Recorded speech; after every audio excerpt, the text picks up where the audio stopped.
Nessa videoaula nós vamos fazer a correção da última atividade, que abordava o conceito de função sobrejetora, injetora e bijetora, abordando também função inversa e função composta. A primeira questão. Sejam A, o conjunto dos automóveis matriculados na cidade de Recife, matriculado quer dizer registrado, na cidade de Recife, e B, o conjunto dos dígitos de 0 até 9. Considere a função f de A em B definida por f de x é o último dígito à direita da matrícula, à direita no registro do automóvel. Ou seja, essa função ela vai pegar cada automóvel e a ele associar um dígito de 0 até 9, que é um dígito no registro do automóvel. Bem, assinale, dentre as alternativas abaixo, a correta.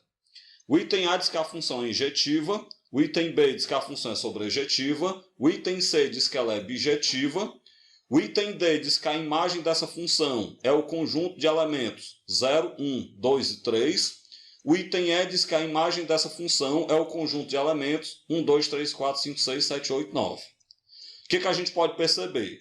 A gente sabe que essa função não pode ser injetiva. Por que ela não pode ser injetiva? Porque para ela ser injetiva, cada dígito de 0 até 9 tinha que ser dígito de apenas um automóvel. Só que isso garantiria registrar no máximo 10 automóveis, de 0 até 9. Nós sabemos que, como existem milhares de automóveis, a gente pode acreditar que vários carros possuem o mesmo dígito de matrícula. Por isso, então, a função não é injetora.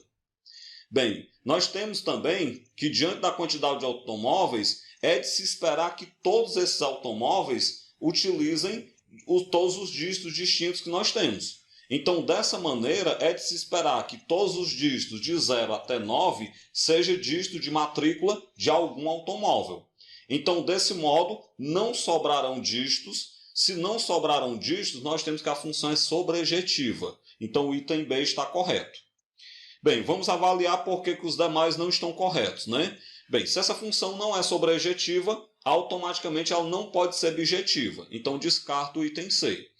Além disso, nós sabemos que o conjunto imagem, que é o conjunto de dígitos que eu posso ter, ele vai de 0 até 9.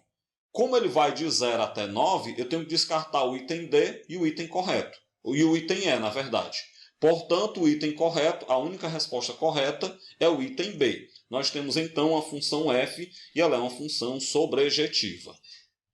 A segunda questão da Mackenzie de São Paulo. Se f de x é igual a 3 e g de x é x ao quadrado, então quanto é f de g de x? Ou seja, quanto é a função f composta com a função g? Gente, para nós fazermos isso, vamos lembrar que a função f ela é uma função constante. Como a função f é uma função constante, então quando eu fizer a composta dela com a função g, também vai continuar constante. Desse modo, então, f de g de x é sempre igual a 3 por causa da função f, que é constante. Desse modo, então, a resposta correta é o item B de bola. A terceira questão, também da Mackenzie de São Paulo. Se f de x é x menos 3 sobre x mais 1, então determine a função inversa f a menos 1. Nós sabemos que para determinar a função inversa é só trocar o y pelo x. Então eu vou pegar a função y igual a x menos 3 sobre x mais 1. Vou trocar o x pelo y e vice-versa. Daí eu vou obter x igual a y menos 3 sobre y mais 1. E aí eu vou isolar o y. Para eu isolar o y, eu faço produto dos meios pelos extremos. Uma vez y menos 3 dá y menos 3 igual a x vezes y mais 1. Faço a distributividade. Para isso eu repito o y menos 3 igual x vezes y dá xy mais x vezes 1 dá x. Jogo o xy para o começo negativo, jogo o menos 3 para o final positivo. Então fica y menos xy é igual a x mais 3. Coloque esse y em evidência, então vai ficar colocando o y em evidência, y que multiplica 1 menos x igual a x mais 3. Vamos lembrar que esse 1 é porque eu pego y dividido para y dá 1. E esse x é porque eu pego xy dividido para y dá x. Para isolar o y, eu pego agora o 1 menos x, passo dividindo. Portanto, o y é x mais 3 sobre 1 menos x. Desse modo, então, a inversa da função f, que eu represento por f a menos 1 de x, ela é igual a x mais 3 sobre 1 menos x. A quarta questão, ainda da Mackenzie de São Paulo, sejam f, a função f, dada por f de x igual a 2x menos 1, e a função g dada por g de x igual a x mais 1. Eu quero saber quanto é g de f de 2. Ou seja, eu quero saber qual é a imagem do 2 na composta da função g com a função f. Para isso, então, eu vou fazer da seguinte maneira. Eu vou calcular a composta da função g com a função f, e aí depois eu calculo a imagem do 2. Vamos inicialmente calcular g de f de x. Para isso, eu pego a função g, e onde tiver x, eu coloco f de x. A função g é x mais 1. Trocando x por f de x, vai ficar g de f de x igual a f de x, isso no lugar do x, mais 1. Bem, mas o f de x é 2x menos 1. Então vai ficar g de f de x é 2x menos 1 mais 1.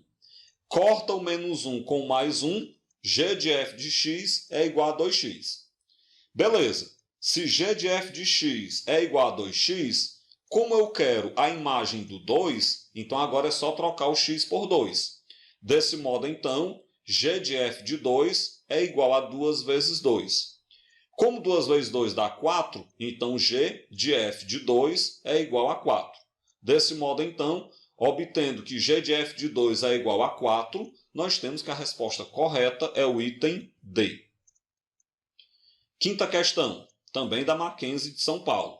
Dadas as funções f, g e h dos reais nos reais, onde a função f é definida por f de x igual a 3x, a função g é definida por g de x igual a x ao quadrado menos 2x mais 1, e a função h é definida por h de x igual a x mais 2, então calcule h de f de g de 2.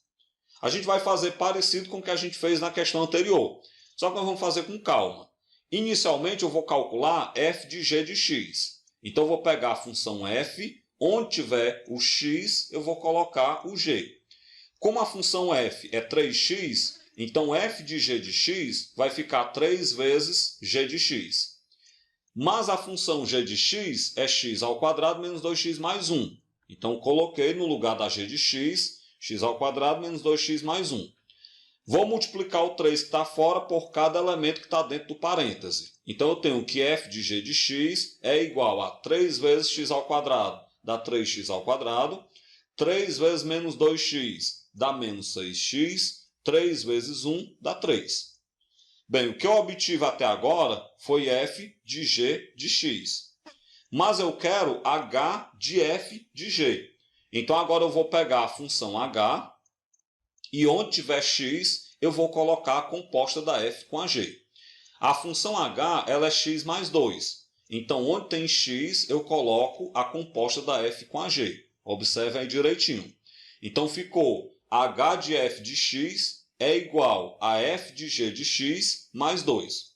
Só que a f de g de x a gente acabou de fazer uma linha acima, né? Ela é 3x ao quadrado menos 6x mais 3. Então eu vou substituir. h de f de x é igual o valor da f de g de x, que é 3x ao quadrado menos 6x mais 3, mais o 2. Juntando 3 mais 2 dá 5, então nós temos que h de f de x é 3x ao quadrado menos 6x mais 5. Para a gente finalizar a questão, basta que a gente calcule a imagem do 2. Então agora eu vou substituir o x por 2. Com isso vai ficar h de f de g de 2 é igual. Acompanhem, onde tem x eu coloquei 2. Então fica 3 vezes 2 ao quadrado, menos 6 vezes o 2, mais o 5. Calculando aí, nós temos que 2 ao quadrado é 4, o restante eu só repeti, e na verdade eu também calculei 6 vezes 2 deu 12. Aí sim, o restante eu só repeti. Agora eu pego 3 vezes 4 dá 12, então h de f de g de 2 vai ser 12 menos 12 mais 5. Corta o 12 com o menos 12, daí você obtém que h de f de g de 2 é igual a 5. Desse modo, então, a composta da função h com a função f com a função g, tomando aí a imagem do elemento 2, isso vale 5, e a resposta correta é o item E. A sexta questão. A inversa da função f de x igual a 2x menos 1 sobre x mais 3 é. Questão bem básica, bem simples de a gente fazer, bem rápida. Basta que a gente pegue a função y igual a 2x menos 1 sobre x mais 3 e troque o x pelo y. Então isso vai ficar x é igual a 2y menos 1 sobre y mais 3. Para eu tentar isolar o y, eu faço produto dos meios pelos extremos. Então coloco 1 embaixo do x. Quando eu faço 1 vezes 2y menos 1, dá 2y menos 1, igual ao x que multiplica, entre parênteses, o y mais 3. Agora eu pego esse x que está multiplicando e vou distribuir pelo que está entre parênteses. Repito, 2y menos 1 igual. Aí eu vou pegar x vezes y dá xy, x vezes 3 dá 3x. Como eu quero isolar o y, eu jogo o xy para o primeiro membro, ele vai negativo, e jogo o menos 1 para o segundo membro, ele vai positivo. Então nós vamos ter que 2y menos xy é igual a 3x mais 1. Eu pego agora o y, coloco em evidência. Ao colocar o y em evidência, vai ficar y que multiplica, entre parênteses, por 2 menos x. Por que 2 menos x? Porque você pega 2y dividido para y dá 2, menos xy dividido para y dá menos x. Isso igual a 3x mais 1. Nesse momento, para eu poder isolar o y, eu pego 2 menos x que está multiplicando, passo dividindo. Então nós temos que y é 3x mais 1 sobre 2 menos x. Desse modo, então, a inversa da função f, que é f a menos 1 de x, ela é 3x mais 1 sobre 2 menos x, de maneira que a resposta correta é o item E. E claro, desse modo a gente finaliza a videoaula, onde nós corrigimos a atividade que abordava os conceitos de função injetora, sobrejetora e bijetora, função inversa e função composta.